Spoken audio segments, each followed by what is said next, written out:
The mind develops a purpose to extract pleasure out of existence. The stories that go along with that add to that pleasure. They make it more complex. It's similar to a deep relationship compared to a shallow relationship. One means more, seems to mean more than the other. But why is that? Because there's more attached to it. More thought, more seemingly importance, more pleasure. All of it comes from thought. In the New Age community, you have people speaking about thoughtlessness, achieving some kind of enlightenment, awakening, higher dimensions. This is adding pleasure to the moment to make it more bearable, to add separation, to see oneself, no different than the experience overall, creating limitations to have more of a sense of self. Boundaries. This experience is a boundary. The idea of awakening, enlightenment, it's all relative to the experience. Through thought, still thought. The higher thoughts create a higher pleasure.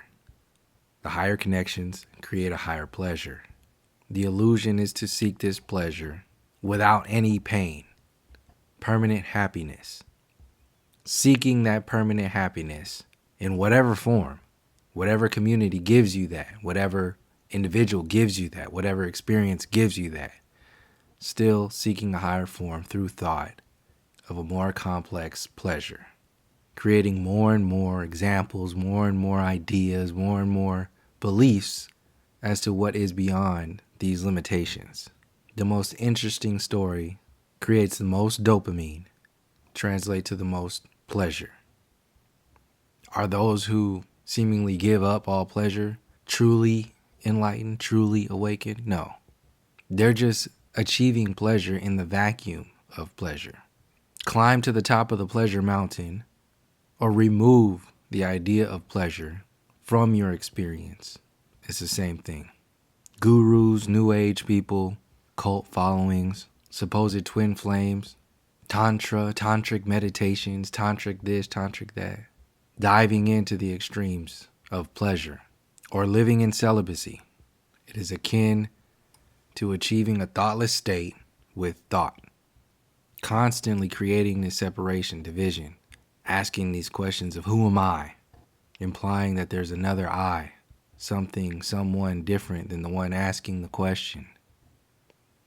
Just the other day, a lady asked me, what do I see? I told her it depends on what you're looking at.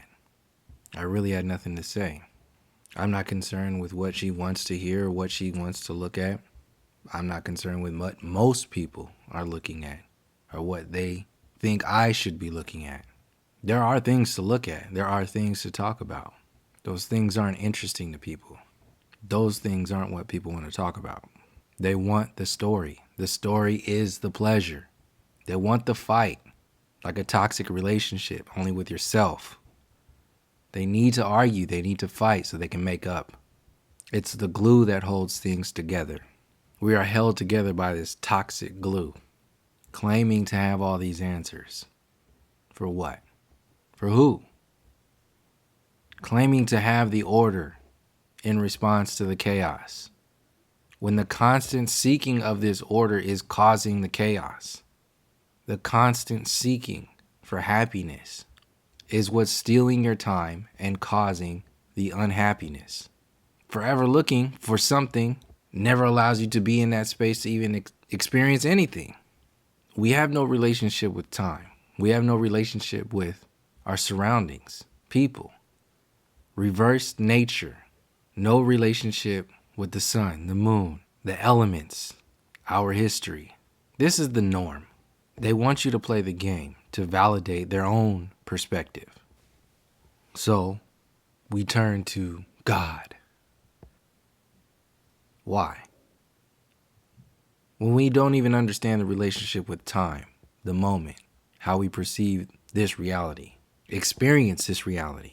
To have that relationship, you have to create a story, projecting into the future and revisiting the past, building this story of the ultimate, the all-knowing, the omnipotent, and every other big, beautiful word that you can bring to the surface to create the ultimate pleasure. The pleasure of perspective. We need that God, just as the religious need the church, for the same reason. We have to create these stories.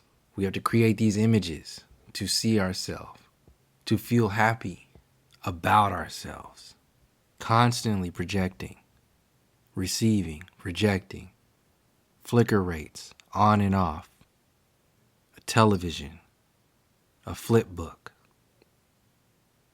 having to animate the reality, to live in the pleasure of self-awareness. What is it?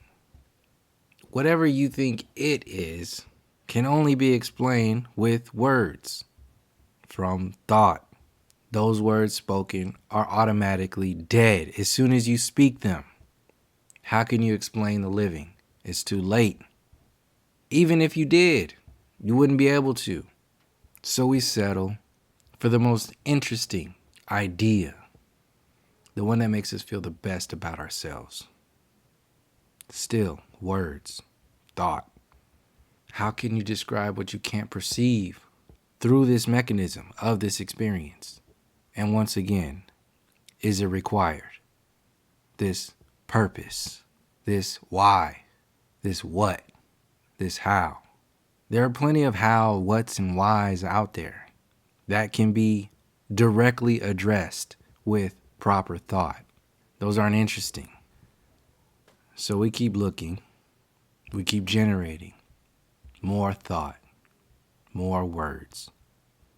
We try to get closer and closer to whatever it is we're looking for with feeling, whatever feels right. Feeling, emotion, words, thought. The more complex it gets, the further away from it you get. Whatever it is.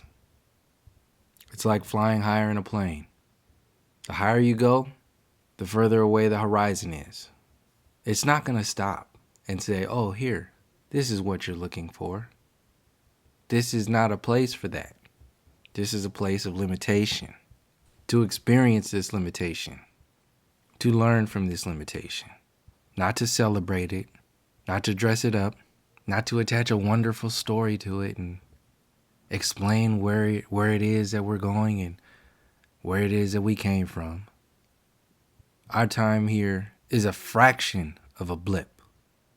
Every day getting another opportunity to add to the idea of removing the known, to lighten it up, to move more gracefully in a world empty of grace, empty of rhythm.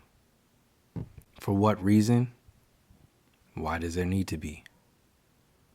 At most, we're a sentence on a page in a chapter of a book. This lifetime is a sentence on a page in a chapter of a book.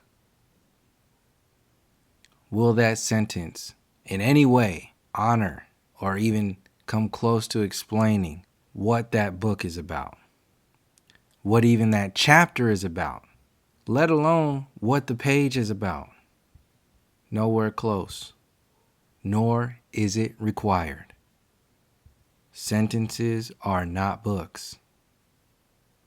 There are stories attached to this experience that do not require your thought. The complexity that is attached to this experience is what causes the problems. Once people start asking questions, then the story has to be changed. His story and your story. All the stories. Still words, still thought. Whatever needs to be read in this book here only pertains to this book here. That's all that is needed. Why do you think it's important to read an entire library from another experience when you have yet to even finish the chapter that you are a part of right now, let alone understand what this book is about? Made up of words, made up of thought, in time. Anybody telling you otherwise is selling something. The best story will prevail. There's the official narrative of the mainstream, which pretty much handles the majority of people. Then there's the unofficial narrative of the not so mainstream.